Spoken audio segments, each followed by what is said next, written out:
At 6 in the morning, Sarah's hands moved swiftly in the kitchen. A sweet aroma wafted up from the frying pan. This morning, she was making pancakes, her son David's favorite. Outside the window, the refreshing May breeze, just before Memorial Day, gently swayed the white lace curtains. Smells good. Today's pancakes look rounder than usual. Sarah turned at the sound of David's voice as he came down the stairs. His tall frame, impressive for a high school sophomore, instantly identified him as the ace of North Hills High School's varsity basketball team. David settled onto the kitchen counter, loosening his uniform tie. The gesture was identical to that of his father, whom they had lost in an accident 16 years ago. While brewing Folgers coffee, Sarah gazed at her son's profile. He seemed to have matured so suddenly lately. It's the semifinals today, isn't it? Right. Against Riverside High. It'll be tough, but I really want to win. I heard scouts are coming too. David paused, his eyes catching the flashy pink invitation stuck to the refrigerator. Lisa's 40th birthday party, at Olive Garden, was written in glamorous lettering, covered in glittery decorations presumably bought at Party City. His expression clouded slightly at that moment. Are you going to Aunt's party? I wish you could come watch my basketball game. The last words were barely audible. Well, I need to look after Jimmy, and... Sarah's voice trailed off. Her relationship with her sister Lisa had grown increasingly cold in recent years. Lisa, now a popular beautician boasting hundreds of thousands of social media followers, made no effort to understand her sister's struggles as a single mother. While her Instagram was filled with daily posts of her glamorous life, it was Sarah and David who essentially took care of her 8-year-old son Jimmy. I'll take him then. I bought his favorite Eggo waffles too. David stood up after finishing his pancakes in one go. It was their daily routine. He had volunteered to take Jimmy to school every morning while Lisa was busy at the beauty salon. Sometimes he even helped with homework. David, thank you. But don't overdo it. It's fine. Jimmy's on my way anyway. Besides... David smiled somewhat shyly. I've always wanted something like a little brother. Watching her sons retreating back, Sarah felt her heart warm. The son she had raised desperately after her husband's accident had surely inherited his father's kindness. Her phone rang, displaying her mother Margaret's name. Sarah hesitated for a moment before answering. Sarah, you'll help with party preparations today, won't you? We need to pick up Lisa's special order cake from Macy's. And the decorations from Party City. Sarah sighed deeply at her mother's domineering voice. I'm sorry, Mom. I have work. Well, family should come before work, shouldn't it? It's Lisa's birthday. You need to think about your sister. Even in this context, Sarah painfully understood that Margaret's definition of family didn't include her and David. Since losing her husband, her mother's attitude had gradually changed. Her favoritism toward Lisa, the youngest, was now blatantly obvious. In the afternoon, while Sarah was organizing documents at the Ross Township Real Estate office, she received a message from David. Going to buy Aunt's present with Jimmy. We'll be back in about 2 hours.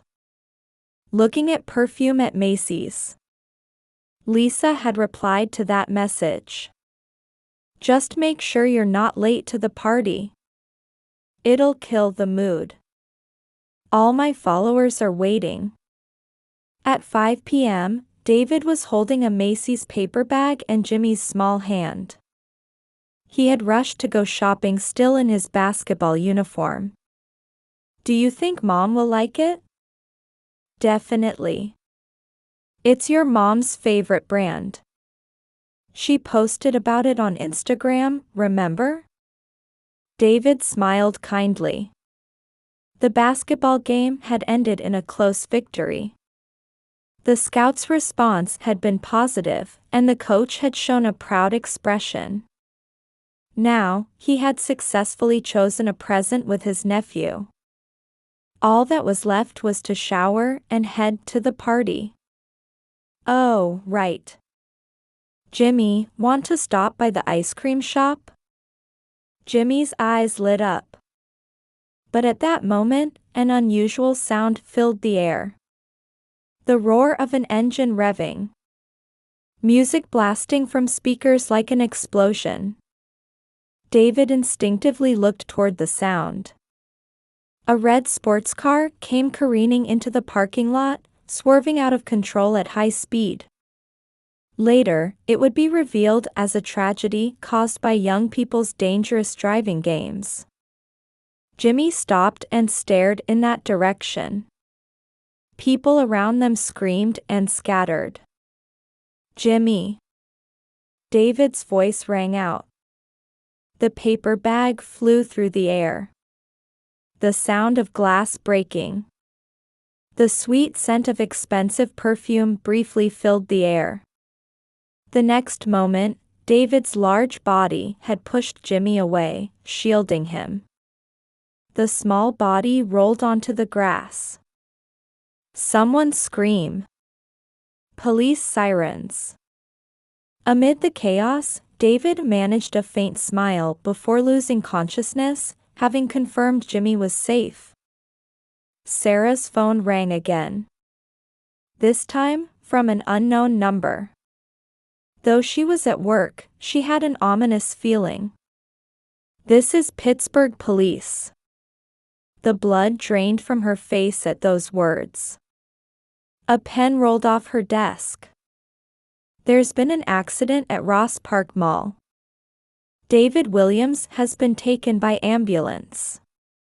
He's currently en route to UPMC Passavant Hospital emergency room. The words that followed seemed hazy, as if coming from far away. Only one phrase pierced her consciousness: critical condition. After hurriedly explaining the situation to her supervisor, Sarah's car sped through the quiet residential streets of Ross Township at an unusual speed.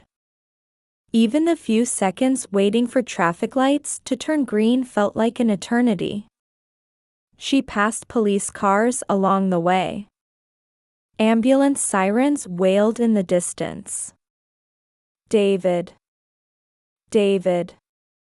Her hands trembled on the steering wheel as she repeated his name like a prayer. At the hospital, a young resident doctor guided her to the operating room entrance. Bloodstains were visible on his white coat sleeve. Mrs. Williams, your son is currently in emergency surgery. His condition is critical. We wanted you to come as quickly as possible. David, my son, he'll be all right, won't he? There was no answer. The doctor lowered his eyes apologetically. The red lamp above the operating room glowed cold as blood. Sitting in the hard waiting room chair, Sarah picked up her phone. With trembling fingers, she dialed her mother's number. She misdialed several times. Mom, my son, there's been an accident. How much courage it took to speak those words. On the other end of the phone, loud pop music was playing. The sound of clinking glasses. Laughter. It's Lisa's birthday today. We were just about to open the champagne. The party's really getting going. Margaret's voice showed not a hint of concern. If anything, she seemed annoyed at the interruption. Hey, don't kill the mood. We're live streaming on social media. Lisa's voice, having grabbed the phone. In the background, someone shouted, "Happy birthday," followed by cheers. The pop of a champagne cork. Words of celebration. Laughter. And the photographer's voice saying, "Okay, pose." Sarah silently hung up. A deep silence fell. Only the ticking of the clock's second hand mercilessly marked time's passage. Outside, it had grown completely dark. The fluorescent lights in the hallway illuminated the space with a surreal whiteness. Nurses checked on her several times. "Do you need anything?" But Sarah had no energy to respond. She just vaguely thought about the pancakes she had made that morning. Who could have known it would be their last breakfast together? The operating room light went out, and the door opened. The surgeon's expression as he removed his mask told everything. Other medical staff lowered their eyes. "I'm so sorry, we did everything we could." The doctor's words seemed distant, as if coming through water. The injuries had been severe. Serious internal damage, massive blood loss. Multiple cardiac arrests during surgery. On the bed covered with a white sheet, David's hand was still warm. But it would never grip back again. His long eyelashes were peaceful, as if he were just sleeping. The fact that he had drawn his last breath alone, with no one by his side, tore Sarah's heart into 1,000 pieces. In the hospital hallway, her legs gave way. Leaning against the white wall, her consciousness sank into a deep, deep darkness. The last thing she saw was an unread message displayed on her phone screen. Lisa's party photos stared back at her with innocent smiles. The post already had hundreds of likes. The nurses' voices faded away. Just before losing consciousness, Sarah wondered if this was reality or a nightmare. Morning sunlight streamed into the hospital hallway. She had remained in the same chair even after regaining consciousness. A young police officer quietly approached her. Probably mainly assigned to desk work, his uniform collar looked slightly worn. "If you're able to discuss the details of the accident." Sarah slowly raised her face. Deep shadows were etched under her eyes. "We've reviewed the security camera footage." The officer continued carefully, choosing his words. "The surveillance cameras at Ross Park Mall captured the entire incident. The red sports car appears to have been attempting a dangerous driving maneuver known as the Drift Challenge, which has been trending on social media." The officer took out a tablet and played the footage. Though the quality was grainy, everything was clearly recorded. David holding the shopping bag, holding Jimmy's hand as they walked. The sudden erratic driving. And the moment David unhesitatingly pushed Jimmy away. "We've also gathered witness statements." The officer opened his notebook. According to one housewife who was present, that high school student was undoubtedly a hero.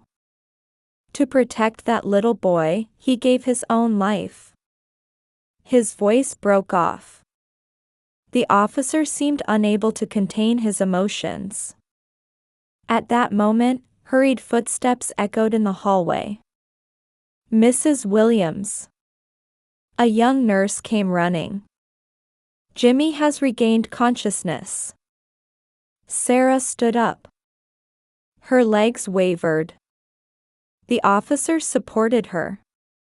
The hallway to the ICU felt strangely long. The smell of disinfectant stung her nose. The regular beeping of heart monitors could be heard. "Auntie." At Jimmy's small voice, tears spilled from Sarah's eyes. The small body lying in the bed. Bandages wrapped around his forehead and 4 in his left arm. But he was surely alive. "David. David protected me." Jimmy's voice trembled. Sarah silently held Jimmy's hand. It was warm. Alive. The life that David had given his own to protect was certainly here. The attending physician approached. A middle-aged female doctor with tired eyes. "Jimmy's injuries are fortunately minor. He should be able to leave the hospital in a few days." David's quick thinking. She cut herself off, showing an apologetic expression. Sarah's smartphone vibrated. A social media notification sound. She instinctively looked at the screen. The post time was 5 p.m. yesterday. The exact moment David had the accident. The photo showed Margaret and Lisa smiling, raising champagne glasses. In the background, the words, "Happy 40th birthday." A decorated cake. The atmosphere of an upscale restaurant. The comments section was filled with congratulatory messages. The real world and the world of social media. The cruel contrast made Sarah's chest tighten. The nurse quietly informed her. "Your mother and Lisa have called several times." Sarah shook her head. She wasn't ready to see them yet. David's phone was returned by the police. On the lock screen remained the last message he had typed. "Mom, I'll make it back in time for Aunt Lisa's party. Hope she likes the perfume we picked out." That pure thoughtfulness sparked a determination in Sarah's heart. This was not the end. It was a beginning. The morning newspaper that the nurse gently handed over bore the headline, "Ross Park Mall Tragic Hero." Next to it was a photo of David in his North Hills High School basketball uniform. He was smiling broadly, arms around his teammates' shoulders. 3 days later, it was time for Jimmy's discharge. Sunlight through the window gently illuminated the white walls of the hospital room. Jimmy sat on the bed, spooning hospital jello. The bandage on his forehead had been removed, and the 4 had been taken out of his arm. Jimmy suddenly looked up at Sarah with a serious expression. "Can I talk about that day?" Sarah caught her breath. She knew this moment would come. Jimmy hadn't wanted to talk about the accident. The doctors had instructed not to push him, considering the psychological trauma. "Yes, of course." Jimmy opened the smartphone that had been sitting on his lap. Lisa's birthday party photos were displayed. "At this time, we were..." A chill ran down her spine. Post time, 5 p.m. "David and I were talking about going for ice cream. Because he won his game." Jimmy's voice was shaking. "Then there was this loud noise, and David pushed me." His words trailed off. His small hands were trembling. Suddenly, hurried footsteps were heard from the hallway. Lisa burst into the hospital room. No makeup. Disheveled hair. No trace of her usual perfect beautician appearance. "I'm sorry. I'm so sorry."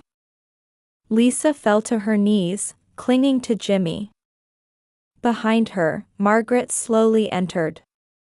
Her usual intimidating presence was gone, leaving her seeming small and withdrawn. "Sarah." Margaret spoke as if squeezing out the words. What have we done? That's when it happened. Haven't you deleted that post yet? Sarah's voice was cold as ice. What? The party photos. That post from the exact moment my son was losing his life. The air in the room froze. Lisa stumbled over her words. Were you too busy performing a perfect life for your social media followers? Was the sound of popping champagne more important than the news that my son was fighting for his life? Sarah's voice gradually rose. David thought of you until the very end. He even bought a present. She took out the broken perfume bottle from her bag. A faint scent lingered. But you all. Lisa suddenly stood up. No. I'm suffering too. Her voice was almost a scream. I have to be the perfect mom. The perfect beautician. I can't disappoint my followers. Always worried about what others think. Tears spilled out. I couldn't even properly take care of Jimmy, but I didn't want to admit it. I didn't want to show any weakness. So. Margaret placed a hand on her daughter's shoulder. It's my responsibility. Her mother's voice was softer than ever before. I spoiled Lisa too much. I neglected Sarah and David. I couldn't support my daughter who had lost her husband. Everything is this mother's. Sarah stopped Margaret as she tried to bow down in apology. That's enough. A quiet voice. I can't forgive everything. But. She looked out the window. The clear blue sky. The same sky David had seen last. But for Jimmy's sake, we need to maintain our relationship. That's what David would have wanted. Jimmy said in a small voice. David said at the end, we're family, so please get along. The atmosphere in the room began to change gradually. Lisa took out her smartphone and began touching the screen. I'm deleting the post. And. She took a deep breath. I'm planning to close the salon. I want to make time to properly be there for Jimmy. Margaret nodded silently. I need to change too. Sarah stood by the window, gazing into the distance. In her heart, she spoke to David. My son. I'll protect the people you held dear. So, rest easy. Outside, a wind announcing a new season was blowing. The day before Memorial Day, at Ross Township Cemetery. A year had passed. Sarah stood before the gravestone, holding a bouquet. The fresh green trees cast gentle dappled shadows, and a warm May breeze caressed her cheeks. The same season as when David had drawn his last breath. Turning around, she saw Jimmy running toward her. He had grown taller. He seemed to have grown a full size larger since that day. His uniform was from North Hills Middle School, David's alma mater's affiliated middle school. Jimmy, don't run. Lisa called out from behind him. Gone were her flashy clothes of old. She wore a simple dress. Her hair had been dyed back to a modest color. Sorry, Mom. Jimmy apologized sincerely. You could see how the relationship between mother and son had been gradually changing. Good morning, Sarah. Finally, Margaret walked up slowly. She held a bouquet in her hands. They said she never missed her weekly visits to David's grave. The three of them stood before David's gravestone. Warm words were engraved on the stone's surface. David Williams. Beloved son, cousin, and hero. Your love will guide us forever. David, guess what happened today? Jimmy began excitedly. I passed the basketball team tryouts. I'm going to work hard to become the team ace, just like David. Lisa placed her hand on her son's shoulder. She had closed her beauty salon and now worked at a local after-school program. Though her social media followers had drastically decreased, her bonds with real people had grown stronger. That's not all, Margaret said with quiet pride. The teacher called. Jimmy won first prize for his future dream report. Jimmy smiled shyly. I wrote that I want to become a paramedic. I want to be someone who can help people in trouble, just like David. Sarah smiled silently. Indeed, things were beginning to change. A week after the accident, when North Hills High School's basketball team won their game, every team member wore a patch with David's uniform number 23. That photo made the front page of the local newspaper. The university scouts took action too. Honoring David's academic achievement and his final courageous act, they established a scholarship fund. The David Williams Memorial Scholarship, a fund to support the future of children facing difficult circumstances. Hey, let's take a picture, Lisa suggested. No longer a photo for social media. With David too. Margaret carefully lifted a framed photo of David. His radiant smile in his basketball uniform. Okay, say cheese. As the shutter clicked, Jimmy pointed to the sky. The sunset peeked through the clouds, gently illuminating the gravestone. It was as if David wanted to be in the photo too. As they were leaving, Margaret spoke up. I've started volunteering at the nursing home every Wednesday. I thought I could be there for people who are feeling lonely. Lisa continued. I've also started a Heroes Project with the after-school kids. It's an initiative to help people in need in our community. I want to carry on David's spirit. Tears rolled down her cheeks. But unlike before, there was no makeup to run. There are still many things I can't forgive, Sarah said quietly. But we have to move forward. Because that's what David would have wanted, the three of them said in unison. Walking through the cemetery in the twilight, Sarah reflected. Her son had surely made this world a slightly kinder place. That feeling would continue. Mom. I'm looking forward to tomorrow's barbecue. Jimmy's voice brightly cut through the quiet air. Their Memorial Day tradition. From this year, the three families would hold it together. A new form of family was being built, slowly but surely.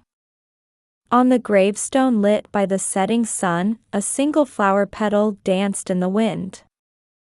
Under the same gentle-colored sky that David had looked up at on his final day.